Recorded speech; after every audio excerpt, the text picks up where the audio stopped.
5학년 친구들 반갑습니다.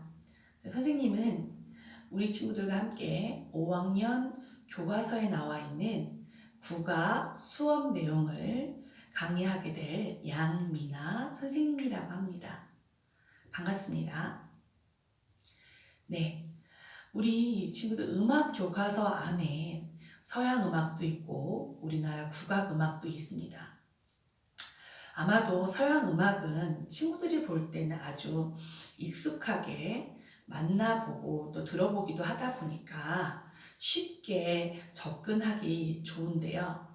그에 반해서 우리 국악은 왠지 우리 것이지만 너무나도 멀게 느껴질 때가 종종 있습니다. 아마도 국악이라는 음악의 내용들이 우리 친구들이 실생활에서 쉽게 접하기는 어렵지 않나. 그러다 보니까 이렇게 되지 않나 싶은데요. 앞으로는 선생님이 우리 국악 내용을 조금 더 쉽게 우리 친구들에게 이해시켜주고 또한 너무 멀게 느껴지지 않도록 선생님이 최선을 다해서 우리나라 음악, 우리나라 국악에 대해서 알려주도록 하겠습니다.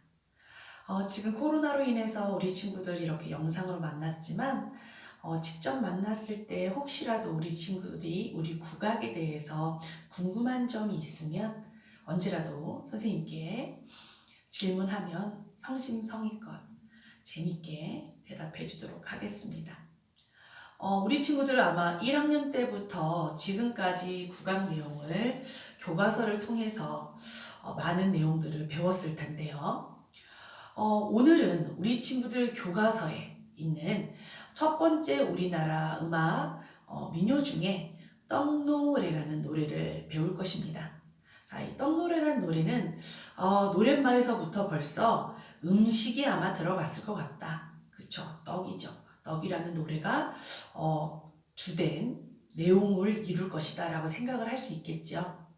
자, 그럼 우리 교과서를 한번 펼쳐보면 교과서 16페이지 되겠습니다. 16페이지에 떡노래라고 나와 있거든요. 한번 우리 친구들 교과서 한번 펼쳐볼까요? 네. 교과서를 다 펼쳤으면 지금부터는 교과서 안에 있는 우리 노래를 한번 확인해 볼 건데요. 이 노래가 많이 어렵게 느껴질 수는 있어요. 그래서 오늘은 아주 쉽게 간략하게 설명을 해줄 거예요. 네. 먼저 어느 노래를 배울 때는 서양 음악이든 우리나라 국악이든 그 노래를 확인해 보는 과정이 필요합니다. 확인해 보는 과정이란 첫 번째 노랫말을 먼저 알아야겠고요. 또 두 번째 멜로디들 또 개 이름을 한번 봐야겠죠. 또한 세 번째 노래가 빠르게 진행되는지 아니면 느리게 진행되는지 파악을 해야 합니다. 또한 이 노래가 혼자서 부르는 형태의 노래인지 아니면 여러 사람이 같이 부르는 노래의 형태인지도 파악해 봐야겠죠. 자, 우리 친구들 한번 생각 한번 해볼게요. 우리나라 노래 같은 경우에는요, 지금 많이 부르는 노래가 아닙니다. 교과서에 나와 있는 우리 민요 같은 경우, 또한 전래 동요 같은 경우에는요, 옛날부터 내려오던 과거의 노래예요. 과거의 노래가 지금의 노래의 느낌에 맞게 부르기는 어렵겠죠? 아마도 지금의 노래는 우리가 TV를 켜면 TV 연예인들이 많이 나오잖아요. 그쵸? 그런 연예인들이 부르는 노래를 대중가요라고 부르는데요. 음악에 여러 장르가 있어요. 음악의 여러 장르 중에 대중음악, 여러 사람이 불특정 다수, 남녀노소, 어린이든 노인이든 남자든 여자든 상관없이 누구나 부를 수 있는 노래들을 대중가요라고 지금은 장르를 칭하죠. 물론 이 대중가요 안에 여러 가지 음악의 모양들을 갖고 있어요. 우리 친구들이 알다시피 이 대중가요 안에는요 트롯이라는 노래 장르도 있겠고요. 그리고 또 우리 친구들 이렇게 랩이라는 장르도 있겠고 또한 발라드라는 장르도 있겠고 여러 가지 장르들의 노래들이 섞여 있는 거죠. 이 노래들을 지금은 매체를 통해서 유튜브라든가 여러 가지 방송을 통해서 우리가 접하게 되는데요. 과거에는 정말 또 이렇게 접할 수 있는 여건이 됐을까요? 아니죠. 과거에는 이렇게 쉽게 노래를 누구나 접하기 어려웠어요. 그래서 그 지역에서만 또 그 동네에서만 통용되는 노래들이 있었거든요. 지금 우리나라를 보면은 남한과 북한으로 지금 저희가 우리나라가 통일이 되지 않고 나눠져 있잖아요. 그런데 과거에는 남한과 북한으로 나눠져 있지 않고 하나의 나라로 통일이 되어 있었어요.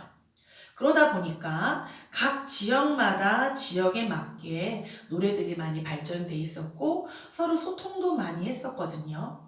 그런데 지금은 우리가 남한과 북한으로 나눠져 있다 보니까 북한 쪽에 있는 민요들은 전에 내려오던 노래들은 몇 개 우리가 알지 많이 못하고 지나가는 경우가 많아요.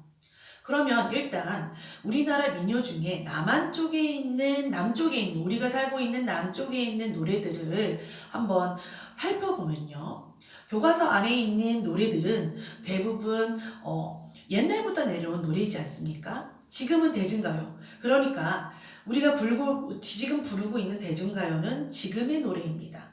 아마 이 노래들이 천년 뒤, 그러니까 요번에 선생님이 방탄이라는 가수들, 그 팀이 있죠? 그 팀이 빌보드 차트에 1위를 하지 않았습니까?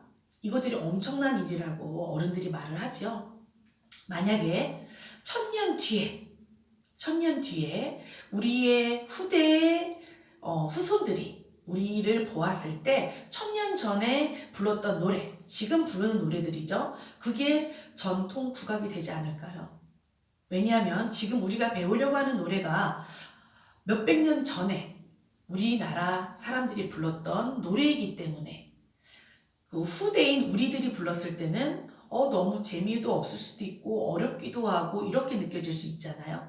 아마도 천년 뒤에는 지금 부르고 있는 노래가 우리 후손에게는 국악이 되겠죠. 대대로 내려오는 노래, 그 나라의 노래가 되겠죠. 그런 의미로 민요 또한 과거에 불렀던 노래가 되겠어요. 그래서 이 노래를 너무 어렵게만 생각하지 말고 쉽게 생각하세요. 옛날 조상들이 그냥 이렇게 노래를 불렀대. 그때 당시에는 이러이러한 환경이 있었는데 그 환경에 맞는 노래들이 있었대. 이렇게 쉽게 접근하다 보면 한국 음악, 우리 국악이 어렵지 않아질 수 있습니다. 자, 그럼 지금부터 우리 떡노래에 대해서 알아보도록 합시다. 첫 번째, 우리 떡노래의 교과서를 보면요. 빠르기가 무엇인지 확인할 수 있고요. 어느 지방의 노래인지도 확인할 수가 있습니다. 첫 번째, 빠르기를 한번 보겠습니다. 떡노래 바로 밑에 보면 자진몰이 장단이라는 글자가 보여요.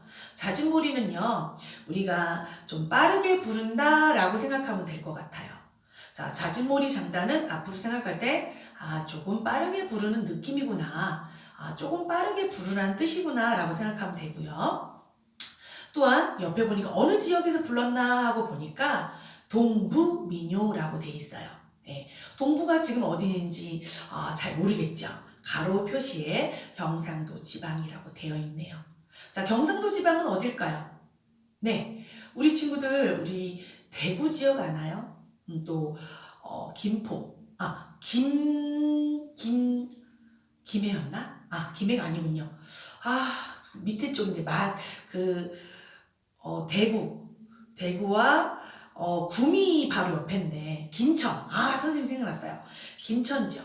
그러니까 아래쪽 경상도 지역 같은 경우 밀양도 있고 울산도 있고 포항도 있고 대구도 있고 이쪽 지역이죠. 경상북도, 경상남도, 부산도 그쪽이 있네요.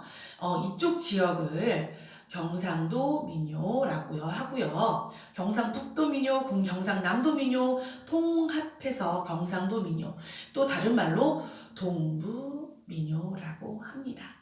자, 그러면 노래는 이런 노래다라고 어느 지역이다, 빠르게는 어떻게 해야 된다라고 알았어요. 그럼 이제 노랫말을 한번 보겠습니다. 자, 우리 노랫말을 한번 보면요. 떡에 대한 노래들이 아주 줄줄줄줄 많이 나와요. 한번 읽어보도록 하겠습니다. 떡, 떡대기야. 떡, 떡대기야. 자, 산중 사람은 치가래떡, 해변 사람은 갈파래떡. 도돌이표 있습니다. 앞으로 다시 해볼게요. 강가 사람은 강냉이떡, 요네 여기는 고구마떡. 자, 그 다음 줄 넘어와서 떡배기떡, 경상도 골미떡. 자, 네 번째 줄 조청간에다 띄워놓고 요네 목으로 홀라당. 자, 이런 가사로 되어 있습니다. 자, 이 노래를 한번 불러보기 전에 이 노랫말들을 보니까 이 노랫말들이 참 재밌습니다. 이 재밌는 노랫말들을 노래 멜로디에 말을 붙였다 해서 말 붙임새라고 합니다. 네, 말을 붙여 만든 모양새라는 뜻이지요. 그래서 우리 그 17페이지 옆에도 보면요, 홍당무 그림 옆에다가 말 붙임새라고 되어 있고요. 노랫말을 꾸며주는 말들, 말을 붙여주는 모양새라고 되어 있긴 합니다. 자, 그러면 이 노랫말 말붙임새를 우리가 재밌게 한번 활용해서 읽어봤으니까 노래를 한번 불러보도록 하겠습니다. 자, 17페이지에 보면 3번 노랫말을 한번 불러봅시다 라는 말이 있습니다. 자, 그러면 이 노랫말을 불러볼 건데요. 먼저 선생님이 노래를 부르고 우리 친구들이 따라서 불러보는 시간을 갖도록 하겠습니다. 자, 선생님 그러면 이 뒤에 보니까 가야금이라는 악기들이 있어요. 보니까 아는 친구들도 있을 텐데 선생님을 직접 만났을 때는 아마 이 가야금이라는 악기를 직접 볼 수 있는 기회가 있을 겁니다. 선생님이 수업할 때는 악기를 가지고 가서 직접 그 악기 소리에 맞춰서 반주를 해주거든요. 그러다 보니까 우리나라 악기를 직접 볼 수 있는 기회가 항상 있을 거라 생각이 듭니다. 그런데 잠깐 보면 이쪽에 있는 가야금, 이 가야금이라고 하는데 그 옆에 있는 가야금 조금 뭔가 많아 보이죠? 얘는 12줄 가야금이고요. 이 친구는 25줄 가야금입니다. 줄이 25줄이나 있대요. 기회가 된다면 선생님이 이 악기도 가져가서 보여줄 텐데 어떠한 상황이 될지 모르지만 최대한 노력을 한번 해보겠습니다. 네, 12형 가야금 같은 경우에는 12줄밖에 없다 보니까 노래를 부를 때 여러 가지 노래를 부르는데 한계점이 있어요. 또한 25형 가야금은 그 한계점을 조금 개선하고자 해서 만들어진 가야금이에요. 아마도 우리나라에 있는 대중가요 노래들도 쉽게 연주할 수 있는 악기라고 봅니다. 자, 그러면 먼저 우리는 12형 가야금을 가지고 우리나라 민요는 반주를 할 거거든요. 짠! 선생님 무릎 위에 가야금이란 악기를 이렇게 올려놓고 선생님이 노래를 불러주고 또 한번 들어보고 우리 친구들이 또 한 주씩 따라서 불러보고 해보도록 합시다. 우리 친구들하고 이제 직접 만나봐야 되는데 이렇게 영상으로 하려고 하니까 참 어색한 면이 많이 있습니다. 직접 만나면 좀 더 친근하게 우리 친구들과 노래를 부를 수 있을 것 같은데 선생님이 우리 친구들 많이 궁금해하고 있다는 거 그것만 좀 기억해 주면 좋겠고요. 직접 만났을 때 선생님한테 어쨌든 영상으로 봤으니까 친근하게 또 반갑게 맞아주고